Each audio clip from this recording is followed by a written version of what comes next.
In the downriver city of Lincoln Park every year, people dial 911 more than 14,000 times. And let's make it clear right up front, those emergency calls are generally very well handled.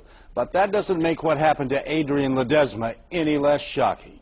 I was really scared because, you know, it's my dad, and he fell. He was not supposed to fall like that. His fall was so frightening because he was just 3 weeks out of the hospital where he underwent brain surgery, and suddenly he's on the kitchen floor, unconscious and shaking with a severe seizure. I was scared. Like, I don't know, I was freaking out. So this 17-year-old grabbed her phone and dialed 911. She says she got no quick answers, so hung up and called again. Now, you know those emergency calls are recorded, but did you know the recording starts even before the call is answered? So you can hear her near panic when again she can't get an immediate answer, blurting out the F word just as the call is picked up. 911. I need an ambulance for 5 Hartway. But the Lincoln Park cop who takes the call admonishes her and only makes her more frantic. Well, okay, first of all, you don't need to swear over 911. Okay. And slow down. Ambulance. You haven't had a chance to tell him how serious this is, right? And he's already hung up the phone. Well, I thought my dad was going to die. I was really scared. So you called back. 911.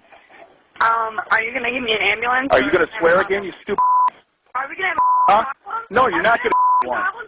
You lose your job.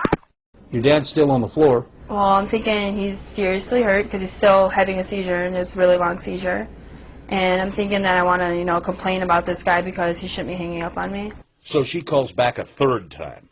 911. I just want to know what's your name because you're getting sued. Good. What is it? Good. Good for you, because you're a buffoon. After wasting more than 6 minutes, the cop finally called the rescue squad. There it is. I kept getting a 911 call from this filthy-mouthed girl that wanted a rescue. I never found out what it was, and I was never able to transfer it over to you. And that's the same story he told on the police radio when he dispatched a squad car to the house. I kept getting 911 calls from this girl, hostile girl, requesting a rescue. No idea what it's for. I couldn't get through her comments. Meanwhile, Adrian left her older brother to tend to her dad and rushed a few blocks here to police headquarters to demand help and file a complaint. By now, she was even more agitated, more profane and louder when the cop greeted her with this. Are you the girl with the foul mouth? And I said, yes. And then he came out from the back and then put me in the back room and then arrested me. That's right. She was cuffed and cited for disorderly conduct and abusing 911, a charge that doesn't even exist. So, who is this officer who so badly mishandled such an important job? He's Sergeant Robert McFarland, a 20-year veteran of the department and a man who did his best to avoid public accountability for what he did here. Sergeant, Get out of here. help us understand. Get out of here. What were you thinking? No comment. What were you thinking, sir? You put a life in danger, you put the taxpayers at risk. The officer, who makes at least $62,000 a year, has publicly said not a word at all about his conduct that day, while his boss has not ducked responsibility.